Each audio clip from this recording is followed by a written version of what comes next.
Emily, you got to be absolutely astounded and happy with your performance out there. Huh? Tell us about your emotions right now. What are you feeling? My emotions, I don't even really have words for them. I've been such a basket case, like all morning. My emotions were just up and down, up and down. I'd be like freaking out, and then I'd be super ready for the fight, and then I'd be freaking out, and then super ready for the fight. And once I got in the bag, got warmed up, and everything just went sound in my mind, and I just knew I was going to come out and perform. That was, it's amazing. Is that something just for this particular fight you're a little more nervous or amped up, or why this fight? I don't really know my last two. Like, that's something I was, trying to ask myself. I was like, why am I so amped up or like, weirded out about this fight? My last two fights, even my fight that I lost against Jillian and then my last fight with Jamie, like both those fights I felt super ready, like really prepared, like I was really excited to go out and fight.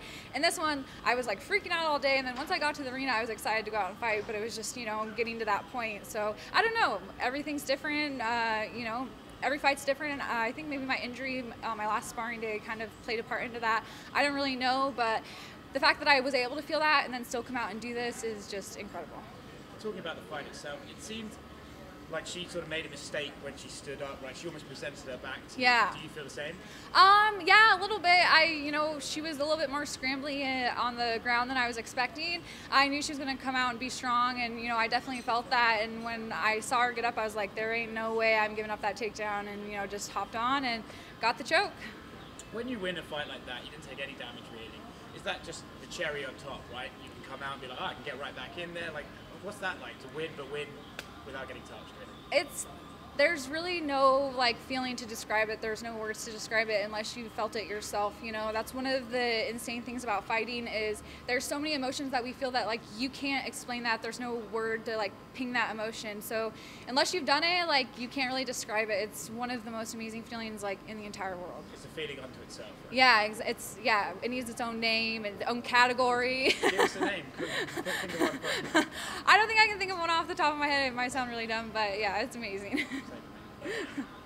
I know that if you can kind of clue us into what the game plan was. Were you expecting her to kind of come charging forward at you like she did right from the get-go? Oh yeah, I mean, if you watch her last fight, with Kylan, that's kind of how she comes out. She comes out really hot, and one good thing for me, if people didn't notice before, if the fight starts hot, I usually finish it. So it's usually if the fight kind of drags on, I get a little bit more okay, and I think a little too much. So it was kind of a part of the fight that we were excited about. We were like, this is really good for us. She comes out hot, and once it starts hot, I finish it. And so we were excited and ready for that. The plan was to wrestle, and I did have a lot of good things, a lot of good counters on my stand-up part that I was willing to, show if the wrestling didn't feel good out there. But I landed that right hand, and she came forward, and I just knew I was able to get that takedown. Your last fight against Moyle, you seemed that you had a chip on your shoulder because of your opponent's coach. Yeah. And this one, I guess, how was it different going into this fight? Because you said you were just kind of nervous, but last time you seemed you were, I guess, angry. I wasn't angry. I had nothing to do with Jamie or Team Alpha Male or anything like that. Vinny actually trains at Extreme Couture. He's one of my teammates. He was my jiu-jitsu coach on The Ultimate Fighter. He told me just multiple times that he wasn't going to corner against me, and I have the name Spitfire for a reason. Don't lie to my face and expect that you're not going to hear something about that. I wasn't angry in that fight at all, but I was more than excited to go give Vinny a piece of my mind after that win. Oh, okay. And I know you still work outside of this, and from what I remember hearing you enjoy what you do when you work on the outside. But you would like to do this maybe full-time, or do you still want to do both jobs? I wouldn't say that I enjoy serving. It's just I've been doing it so long, and the people I work for are amazing. So if it wasn't for me working for such an amazing place, I probably wouldn't be working there.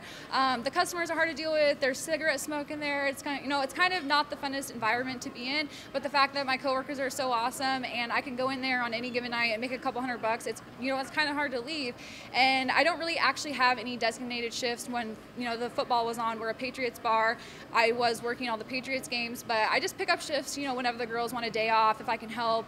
So it's kind of one of those things where if I can do that, why wouldn't I? It's sometimes if I'm done with the fight and I have a little extra time on my hand, why not go make a little extra money? So I wouldn't necessarily say I love being a waitress, but it's one of those things where it's kind of hard to give up. Yeah, but it definitely seems every time we see you, there's a new wrinkle to the game. There's something else. So I just didn't know if if maybe you were able to focus full time, that you thought maybe your growth in the sport would maybe speed up more? Are you happy with the development as it's going? Yeah, I mean, I basically am a full-time fighter, you know, like I won't work for weeks on end, so it is one of those things where it's like I am full-time, but if I do have an extra day, like, you know, Friday night, yeah, why not go make some money? It's, you know, ridiculous to put all my chips, you know, just into fighting if I can make a little extra side money, you know.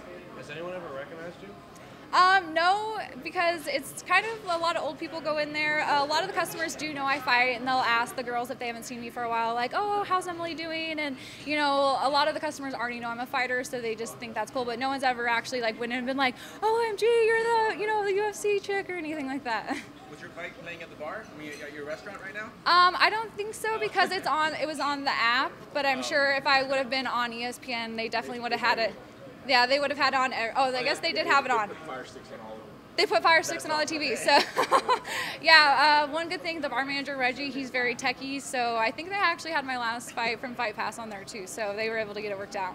And I guess finally, just from this, your walk back from this one, I love the emotion. You could see the excitement. What was different in this walk back from the cage to back here that was maybe different from your last fight? I think it was just my emotions like all day, and then the fact that I was able to go out there and then to have a record, the fastest strawweight submission. I mean, that's insane. I can't believe, you know, I'm 4-2 and I have a record. That's crazy. Well, All right, thank you guys. Congratulations.